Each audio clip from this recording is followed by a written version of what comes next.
Jiménez. Licenciado, buenos días, bienvenido a PAB. Muy buenos días, Alfonso, y buenos días al público que siempre te escucha. Bueno, estoy pacientemente esperando a este diálogo para que nos explique qué se trae entre manos ahora el presidente de la Cámara, Tatito Hernández. Mira, es algo muy interesante porque es parte de la estrategia de House of Cards que se está siguiendo. ¿Recuerdas la serie esta de Netflix? Donde todo era posible dentro de las posibilidades de la estrategia política, ¿no? En el Congreso y en el primer Ejecutivo Federal. Y aquí tenemos... Hubo gente que lo vio y se lo cogió bien a pecho. Sí, definitivamente. Pues resulta que en el caso de la Autoridad de Energía Eléctrica, que hemos dado seguimiento constantemente aquí en este espacio, hay un acuerdo con los bonistas. Ese acuerdo se firmó en cuartos oscuros, donde nadie más pudo participar. Por ejemplo, los acreedores regulares, los suplidores, el sistema de retiro, las uniones obreras, nadie pudo participar ahí y llegaron a un acuerdo donde hay unos bonos que son bonos chatarra, que solamente cobran si sobra algo del presupuesto de la autoridad, y los convirtieron en bonos asegurados. Un bono asegurado es un bono que tiene una garantía, como la casa. Cuando tú compras una casa, la financias y suscribes, firmas una hipoteca, pues esa hipoteca garantiza el pago del préstamo, y eso significa que si tú no pagas, te quitan la casa. En el caso de los bonistas, si no se paga, pues los bonistas tendrían el derecho de ejecutar propiedad, ¿verdad? De tomar control de la propiedad de la Autoridad de Energía Eléctrica. Entonces, este acuerdo lo que hace es convertir un bono chatarra en un bono AAA, por decirlo así, ¿verdad? Prime, de lo mejor, porque está garantizado. ¿Y cómo se garantiza? Con un aumento a la tarifa que vamos a tener que sufragar todos los clientes de la autoridad de hasta 4.6 centavos por kilovatio hora, lo cual es una barbaridad, porque si la luz está prohibitiva ahora, imagínate subirla a 4.6 centavos por kilovatio hora. Y esta situación requiere legislación, porque hay que hacer una mega corporación, le llamo mega supracorporación, porque está por encima de todas las leyes que regulan las corporaciones públicas en Puerto Rico. Por ejemplo, la ley de contabilidad del gobierno, la ley de ética gubernamental, todas las leyes que están dirigidas a controlar el poder de las corporaciones, pues no le van a aplicar a esa corporación, que va a tener el propósito de pagar a los bonistas. Así que los bonistas salen de oro, Alfonso. Aunque se diga, no, se rebaja la deuda en un 30%. Sí, pero es que ellos compraron a 10, 15, 20 chavos. Por tanto, lo que tú le das, si tú le das 70%, tienen una ganancia de por encima de un 50%. Así que ese negocio es buenísimo para los acreedores, malísimo para el pueblo de Puerto Rico. Y la legislatura ha visto esto siempre desde esa óptica. Políticamente es un suicidio para la legislatura si ellos aprueban una legislación que permite un aumento en la factura de la luz, que tú la vas a ver todos los meses, Alfonso. No es esto una cuestión de un grupito o una cuestión etérea del futuro. Es que aquí se va a ver un aumento en tu costo de vida mensual, y no hablemos de lo que va a ocasionar en las empresas, ¿verdad? En los pequeños y los medianos negocios. Ramón Cao dice que esto podría, es un economista muy respetado, podría ocasionar la pérdida de 80,000 empleos. Y esto se suma a los impactos que tendría el plan de ajuste de la deuda, que por ejemplo se augura que por lo menos 30 a 40 municipios tendrían que cerrar sus puertas por el efecto del plan de ajuste de la deuda del gobierno central. Así que esto viene a añadir insulto a la herida, ¿verdad?, de la situación económica del país. La legislatura ve eso y dice, yo no voy a aprobar eso. Pero ¿qué ocurre? La Junta anuncia, y lo hemos hablado aquí, que puede haber un plan B. ¿Y cuál es el plan B? Pues negociar sin que la legislatura tenga que aprobar nada. Y eso es darle, ¿verdad?, darle de codo a la legislatura y hacer que la Junta llegue a un negocio que podría ser peor. Y cuando yo digo que puede ser peor, la gente pregunta, ¿pero cuán peor podría ser? Bueno, si este acreedor está esperando un bono asegurado y ahora tú no le puedes dar el bono asegurado, va a querer entonces un recobro mayor. Si antes me daban 70% con un bono asegurado, pues entonces ahora yo quiero 85%. si el bono es no asegurado. O sea, son situaciones que se manejan en estas controversias sobre quiebras, ¿verdad? Cómo tú puedes hacer que los bonistas estén de acuerdo. Pero el detalle es, Alfonso, es que los bonistas no tienen que estar de acuerdo. El deudor siempre puede someter un caso no consensuado.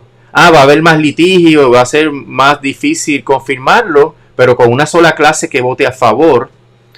Por ejemplo, podría llegar a un entendido favorable para los pensionados, que los pensionados estén satisfechos, y si los pensionados votan a favor del plan, pues entonces la jueza lo puede confirmar. Así que no es imposible y es falso el miedo que meten de que si no se llega a un acuerdo con los bonistas, esto se desestima. La jueza no puede desestimar el caso porque no haya habido un acuerdo. La jueza tiene que ver el caso, se le tiene que presentar el plan y se tiene que confirmar. Pues la legislatura, como hay el riesgo de que la dejen aparte, perdona que aquí salió hablando Siri, ay Dios mío, ya está. Como la legislatura está viendo que la podrían dejar pintada en la pared, pues dice, vamos a intervenir, vamos a lidiar con el plan de ajuste de la deuda, vamos a aprobar legislación habilitadora, pero imponiendo una serie de condiciones que protejan al pueblo de Puerto Rico. Hemos hablado anteriormente de que esa es la única manera de que se puede interferir con la discreción absoluta de la Junta de hacer lo que le dé la gana en el caso de título 3. Y eso pues va a depender del alcance de las condiciones que ponga la legislatura, porque en el caso de la ley 53, recordarás que se puso como condición para la emisión de los bonos del gobierno central el que se protegiera el pago mensual de las pensiones, pero no protegieron como debía ser, por ejemplo, la sostenibilidad de la deuda, que la deuda tuviera que ser más baja, el pago anual. No protegieron como debía ser a los maestros y a las maestras, a los jueces y a las juezas. Es por eso que está la controversia actualmente de apelación del plan de ajuste de la deuda, porque ante las ambigüedades que tenía la ley 53, pues la jueza decretó que la Junta podía menoscabar los derechos futuros de los pensionados del magisterio y de la judicatura.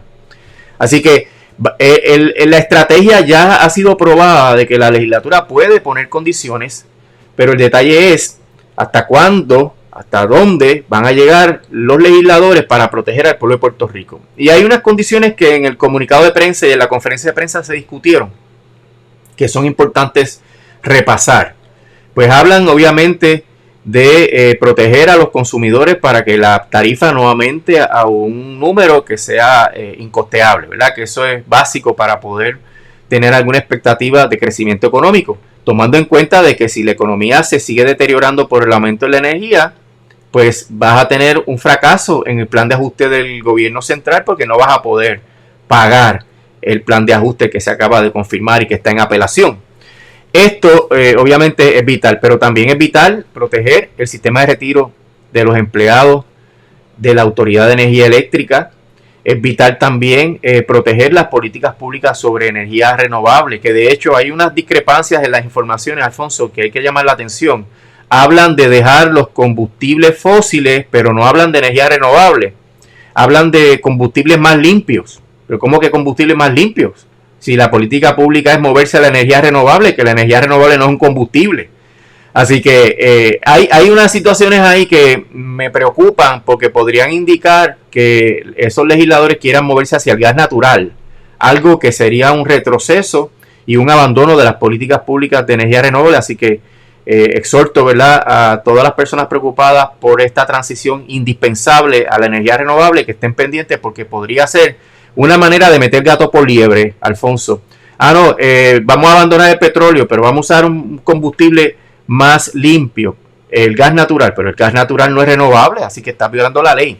Así que ojo con eso. Pero yo creo, Alfonso, que la legislatura va a jugar sus cartas en términos de imponer una serie de condiciones. El problema es hasta dónde van a llegar en estas condiciones. Por otro lado, y paralelamente, sabes que unos bonistas radicaron una moción para que se nombre un equipo de mediadores.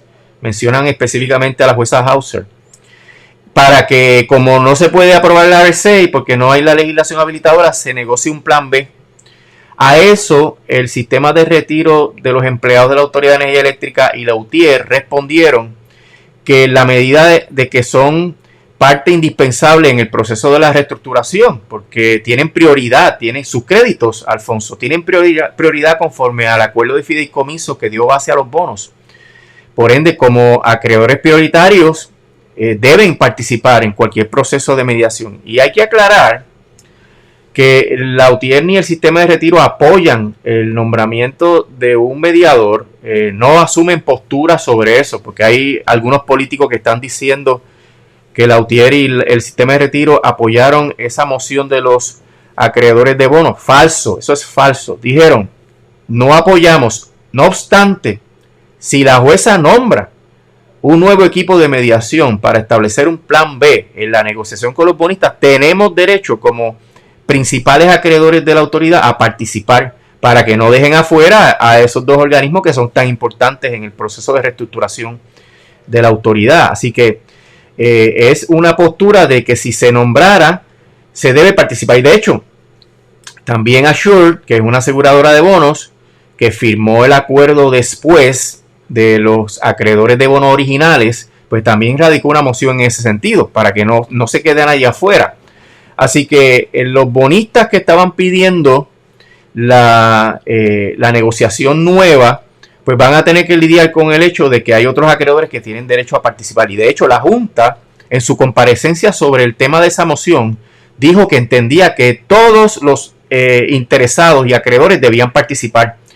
Eso lo dice de la boca para afuera, Alfonso, porque la Junta no quiere que el sistema de retiro y que la UTIER participen. Lo que pasa es que lo hacen para presionar a los bonistas que están promoviendo ese plan B, para tratar de disuadirlos de que abandonen el RSA. Así que la situación tiene dos frentes de batalla, Alfonso. Uno es la legislatura, donde la señora Natalia Yaresco trató de convencer a los legisladores de que aceptaran el RSA, y los legisladores dijeron que no lo van a aceptar a menos que se imponga una serie de condiciones. Y la otra batalla es que los acreedores de bonos que suscribieron ese RSA están diciéndole a la jueza, no va a resultar en la legislatura, autorice un trámite adicional para negociarlo aparte. Y si la legislatura tiene poder para influenciar un trámite que se lleve aparte o no, eso está por discutirse, ¿verdad? Yo pienso que sí. De hecho, la legislatura compareció en una moción, no quiero dejar esto fuera, alegando eso mismo, que la legislatura tiene la facultad de hacer la legislación habilitadora. Así que la jueza tiene todas las comparecencias de todas las partes importantes en este proceso y vamos a ver qué resuelve esta semana. Interesante, me llamó la atención de que Tatito Hernández, el presidente de la Cámara, estaba diciendo que él presentaba la legislación si había un compromiso de parte del Senado de aprobarlo. Sí, tienen una pequeña batalla ahí.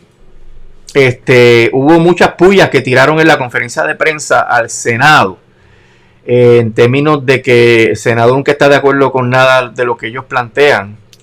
Y sabes que eso es, pues ha pasado en muchas otras ocasiones, pero el último incidente fue con la resolución de la Cámara 278, la que autorizaba el barril de tocino, y que el Senado no tuvo los votos. Así que están en esa guerra, que yo creo, Alfonso, que tiene que ver también con la división del Partido Popular en términos de las posibilidades de candidaturas en las elecciones del 2024. Ya ellos están en campaña en la legislatura, y esta división y esta guerra entre Cámara y Senado puede tener también su raíz en ese problema. Pero yo no recuerdo una situación similar aquí o en Estados Unidos, donde una de las ramas de gobierno, bueno, en una de las cámaras, diga, si no tengo un compromiso previo de la otra cámara, no lo presento. Pero aquello puede decirte que tú no has presentado, yo no te puedo dar un compromiso previo si todavía no he visto lo que vas a presentar. Totalmente de acuerdo. Es algo realmente bien extraño, porque la Cámara puede iniciar un proyecto y lo aprueba con las enmiendas que quiera, y el Senado tiene derecho a considerarlo como está o enmendarlo sustancialmente o a sustituirlo y a devolverlo. O sea que ese es parte del proceso legislativo. Aquí quieren un amarre previo de que haya un proyecto, porque todavía no se ha radicado ningún proyecto. Así que es parte del House of Cards, Alfonso, me parece a mí. Y mientras eso ocurre, estoy viendo entonces que el senador Javier Aponte Dalmau propone un fondo para conseguir el alza en el combustible. Y Y yo me pregunto, ¿y de dónde va a salir ese dinero? Porque de qué si me van a subir las contribuciones por un lado para crear un fondo para bajar la electricidad, sigo pagando. Sí, se paga de diferente manera. Ahí se ha considerado también eliminar el impuesto de la crudita. Acuérdate que lo que pasa es que la tarifa, lo que tú pagas finalmente cuando tú haces el cheque o haces la transferencia electrónica, eso es un conjunto de estratas, de capas de cargos, ¿verdad? Está la tarifa básica, pero está el CELIC, que es el mecanismo de compensación por la energía eléctrica que utilizan los municipios, están los subsidios, está el ajuste por combustible, hay otros ajustes adicionales, o sea, son muchas capas que cada cual consume 0.5 kilovatios hora, por poner ejemplo, ¿verdad? 3 kilovatios hora, 3 centavos por kilovatio hora, ¿verdad? Y eso compone la totalidad. Esto de 4.6 centavos por kilovatio hora sería una capa adicional que estaría por encima de lo que pagamos actualmente. O sea, porque la Junta quiere como que engañar un poco diciendo, no, esto no va a impactar la tarifa. Falso. Y eso es una de las cosas que el representante Luis Raúl Torres trae a la mesa. Mira, es falso, la tarifa va a subir y va a subir hasta 4.6 centavos por kilovatio hora. Así que hay que tener ojo avisor en esto, porque podrían hacerse ajustes a la tarifa reduciendo el costo de alguna de esas capas de gastos que tiene la autoridad o de compensaciones que tiene la autoridad por las diferentes operaciones que tiene y que se reflejan en esa tarifa. Así que hay diferentes maneras de lidiar que no significan un aumento en impuestos en las contribuciones, por ejemplo, del IBU o contribuciones sobre ingresos para entonces subsidiar a la Autoridad de Energía Eléctrica. No, se puede hacer de otra manera. Bueno, creo que lo ilustró muy bien con lo de House of Cards. Aquí cogen una cosa tan sencilla y la complican como si, bueno, le diera cierta satisfacción. Sí, pero el norte de la legislatura, Alfonso, debe ser el siguiente: que la deuda de la autoridad de los bonos se baje al máximo. Y cuando digo el máximo, digo cero. Y la gente dice, pero hay que pagar la deuda. Falso, no hay que pagar la deuda. Los bonos no asegurados no se pagan. Ningún acreedor asegurado cobra en un proceso de quiebra donde los ingresos son insuficientes. Y el Trust Agreement, que es la base para que esos bonistas compraran los bonos, dice que primero hay que pagar las operaciones de la autoridad y hay que pagar al sistema de retiro. Y hasta que tú no cubras esas dos instancias, tú no puedes darle ni un solo centavo. Y por ende, el derecho de quiebra no permite que tú cueles a esos acreedores y le mejores sus créditos poniéndolos en una posición de prioridad sobre los acreedores que tenían prioridad. Por ende, ese es el primer análisis. Mira, son bonistas no asegurados. ¿Cuánto sobra? No sobra nada, pues te lleva cero. Y eso es una condición que podría poner la legislatura. De esa manera, la deuda de la autoridad sería sostenible. Y si es sostenible, se puede bajar la tarifa. Pero si se va a pagar una cantidad que no se puede pagar porque no sobra el dinero, pues tienes que aumentar la tarifa. Y con todo eso vas a llevar al país a la miseria por el impacto gravísimo en la economía. Cuando tú tomes esa determinación como legislatura, entonces tú vas a decir que estás haciendo lo correcto. Porque todo lo demás depende de que haya flujo de efectivo suficiente para cubrir las operaciones. O sea, tú no puedes pagarle al sistema de retiro si tú estás poniendo a los bonistas a cobrar primero. Tú no puedes mantener la tarifa baja si tú le estás aumentando la tarifa al pueblo para pagar a esos bonistas. Por ende, lo primero que hay que hacer es establecer una condición de que como acreedores no asegurados se haga el análisis de cuánto sobra en el flujo de efectivo de la autoridad para esos acreedores. Y si sobran 3 chavos de dólar, pero se le da un 3%. Si sobran 10 chavos de dólar, se le da un 10%, pero no se le puede dar más de lo que merecen, porque eso entonces lo vamos a pagar por 50 años, con terribles consecuencias para el país. Licenciado, antes de finalizar, quería que me diera una reflexión sobre lo que está ocurriendo en Ucrania. Mira, Alfonso, eso es un problema bien complejo y es un problema que yo lo asumo desde mi perspectiva de pacifista, en donde obviamente la guerra es la peor salida a todos los conflictos y la historia está llena de esos ejemplos. Pero aquí todas las partes involucradas tienen responsabilidad, porque la OTAN pues tiene una intención expansionista e imperialista terrible, ¿verdad? Que ha estado arrinconando a un sector importantísimo del planeta y que está armado hasta los dientes. Lo mismo Rusia recurre a la violencia y a la guerra en unas circunstancias donde todavía había espacio diplomático. Y lo mismo en Ucrania, Alfonso, porque Ucrania se está pintando aquí a los líderes de ese país, que son seres humanos que merecen toda la dignidad y todo el respeto, pero el liderato de ese país también tiene una responsabilidad en todo este asunto. Y me parece que es simplista la gente decir, esta es la lucha de los malos contra los buenos. No, aquí no hay malos ni buenos, aquí todo el mundo ha sido malo. Aquí hay unos problemas de fondo principalísimos que tienen que ver con el expansionismo imperialista de todos los sectores involucrados, ¿verdad? Así que yo espero, ¿verdad?, que esto no escale a una situación ya regional, porque tiene el potencial de escalar a una situación regional y el país, Puerto Rico, tiene que estar pendiente a esto y que se dé cuenta de cómo se defiende la soberanía de los pueblos, ¿verdad? Porque también hay muchas lecciones que nos puede dar esta situación, en donde los ucranianos pues están defendiendo su territorio nacional, su soberanía y su libertad. Eso también trae muchas enseñanzas, porque Puerto Rico es un país invadido, un país intervenido desde 1898 y que está bajo sanciones permanentes de los Estados Unidos. Así que hay que ver esos paralelismos también para que aprendamos qué tenemos que hacer en Puerto Rico. Eso le quería mencionar, porque es que la semana pasada, cuando se reunió las Naciones Unidas, el Consejo de Seguridad, y yo escuchaba a un portavoz del gobierno del presidente Joe Biden decir que las Naciones Unidas, entre otras cosas, había creado para evitar que imperios tuvieran colonias. Sí, qué barbaridad. Y cuando lo escuché, era por la noche, me levanté como que no podía creer que había escuchado eso. Es una barbaridad, Alfonso, definitivamente, y nos da pie para seguir denunciando la situación colonial de Puerto Rico y el ridículo que hace Estados Unidos con esas expresiones y esa política de doble cara, ¿verdad? De doble vara, y hay que desenmascarar esa postura. De hecho, hoy, mañana es el mensaje del presidente del Estado de la Nación, y hay un grupo de puertorriqueños, los boricuas unidos en la diáspora, que van a ser parte de otros grupos que van a estar organizando para, en efecto, hacer ese reclamo en este momento, coincidiendo con el mensaje del presidente. No, y de todos los pueblos que están en la misma situación, ¿verdad? Porque no somos los únicos. Somos tal vez... Sí, estoy aquí.